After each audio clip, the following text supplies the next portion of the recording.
Hello student, हम study कर रहे थे सेल स्ट्रक्चर के बारे में कि सेल स्ट्रक्चर कैसी होती है। सेल स्ट्रक्चर के क्या क्या सेल स्ट्रक्चर में जो सेल ऑर्गेनेल्स हैं उनके क्या फंक्शन थे।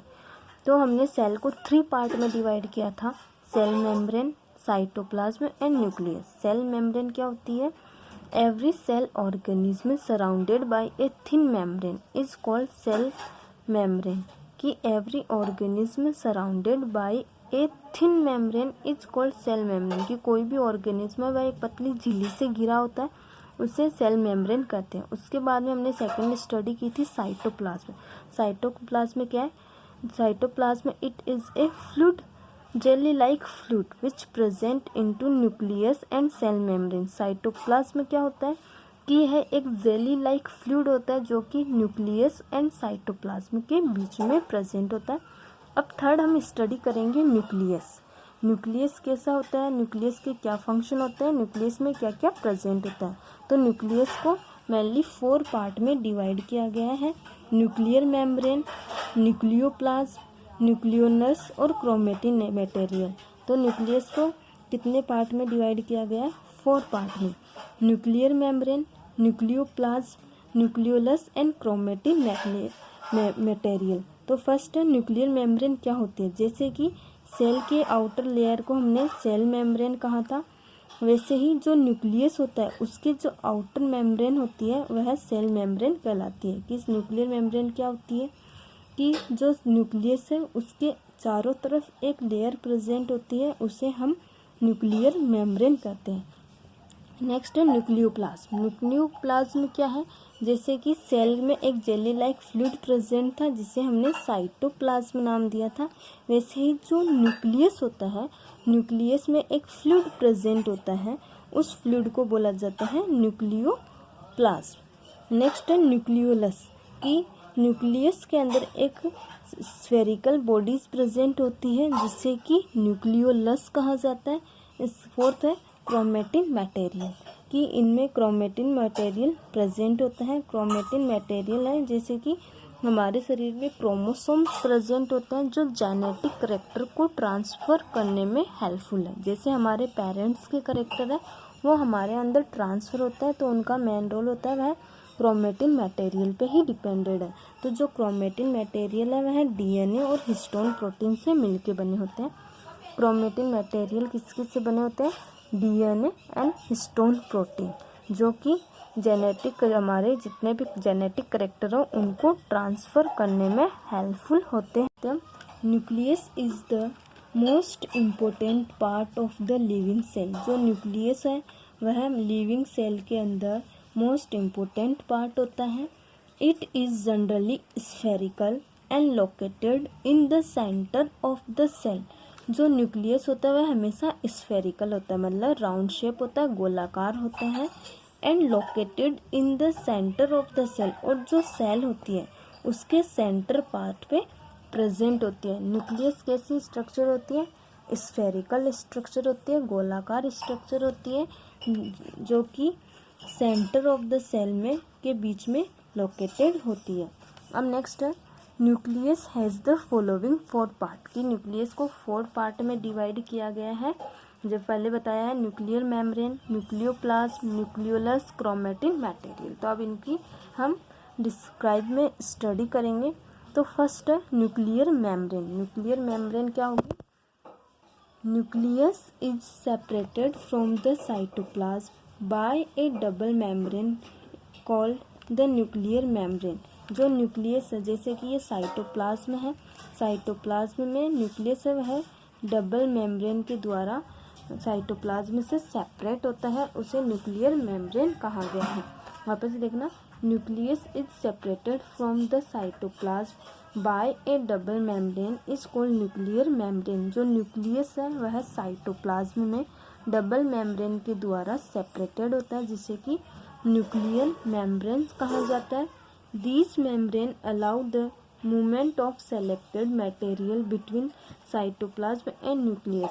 जो न्यूक्लियर मेम्ब्रेन होती है वह भी सेलेक्टेबल मटेरियल को ही मूवमेंट करवाने में हेल्पफुल है। जैसे कि सेल मेम्ब्रेन होती है वह भी सेलेक्टेड मटेरियल को ही एग्जिट और एंट्री करवाने में हेल्पफुल होती है, वैसे ही न्यूक्लियर मेम्ब्रेन भी ओनली सेलेक्टेड मटेरियल में मूवमेंट करवाने में हेल्पफुल है। Next nucleoplasm. न्यूक्लियोप्लाज्म क्या है, जैसे साइटोप्लाज्म में क्या था, एक जेली लाइक फ्लूइड था, वैसे ही न्यूक्लियोप्लाज्म क्या है, ए dense fluid present in nucleus is called nucleoplasm. कि ऐसा फ्लूइड एक डेंस फ्लूइड है, मतलब वो भी जो जेली लाइक फ्लूइड होता है जो कि न्यूक्लियस में प्रेजेंट है, सेल में प्रेजेंट था, उसे तो क्या बोला गया था, साइटोप्लाज्म। अब न्यूक्लियस में प्रेजेंट है तो हम क्या बोल देंगे, न्यूक्लियोप्लाज्म। नेक्स्ट है न्यूक्लियोलस। न्यूक्लियोलस क्या है, it is A small spherical body present in nucleoplasm. कि न्यूक्लियोप्लाज्म में जो सेल जो स्मॉल जो छोटी स्फेरिकल गोलाकार स्ट्रक्चर या बॉडीज प्रेजेंट होती हैं उन्हें हम न्यूक्लियोप्लाज्म न्यूक्लियोप्लाज्म में जो प्रेजेंट होती है उन्हें न्यूक्लियोलस कहेंगे। जैसे कि साइटोप्लाज्म में जो सेल बॉडीज प्रेजेंट थी उन्हें हमने क्या कहा था, सेल ऑर्गेनेल्स। जैसे कि माइटोकॉन्ड्रिया था, गोल्जी बॉडी थी, वैसे ही न्यूक्लियोप्लाज्म में जो स्मॉल स्फेरिकल बॉडी प्रेजेंट है उन्हें क्या कहा गया है, न्यूक्लियो। लास्ट 4th नंबर है क्रोमेटिन मटेरियल। क्रोमेटिन मटेरियल क्या है, it is thin thread like structure. यह है एक पतली, थिन वाला पतली, थ्रेड मतलब धागे नुमा स्ट्रक्चर होती है। क्रोमेटिन मटेरियल क्या होता है, यह एक पतले धागे नुमा स्ट्रक्चर है, कंपोस्ट ऑफ डीएनए, जो कि डीएनए से मिलके बना होता है। डीएनए के साथ में हिस्टोन प्रोटीन भी प्रेजेंट होती है। दिस कंटेन जीन्स, जिनमें जीन्स प्रेजेंट होते हैं। Next genes are responsible for passing genetic character from parents to offspring. Offspring को हिंदी में बोला जाता है औलाद।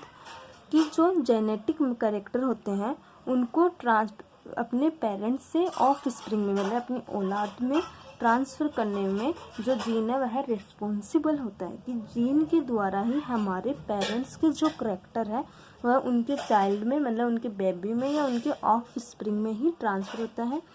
During cell division the chromatin material condense to form thick ribbon like structure called chromosome.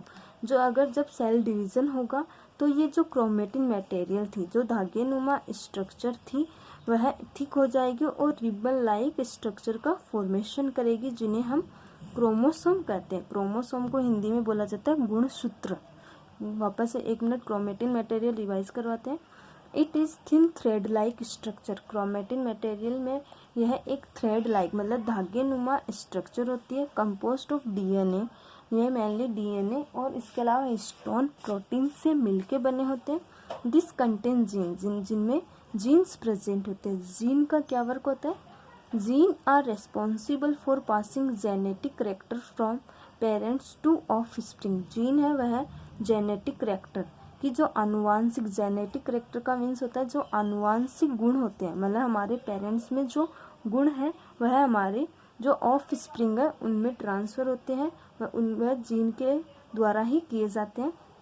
Next during cell division the chromatin material condense to form thick ribbon like structure is called chromosome. कि जब cell का division होता है, जब single cell है उससे कई cell बनती है, सिंगल है सिंगल से 2 बनी, 2 से 4 बनी, तो सेल डिवीज़न के टाइम पे जो क्रोमेटिन मटेरियल थी, जो धागे नुमा स्ट्रक्चर थी, वह रिबन लाइक स्ट्रक्चर का फॉर्मेशन करती है, जिससे कि क्रोमोसोम। क्रोमोसोम को हिंदी में बोला जाता है गुणसूत्र, तो उनमें हेल्पफुल होती है। नेक्स्ट है कि जो न्यूक्लियस है, अब उनके क्या क्या फंक्शन होते हैं।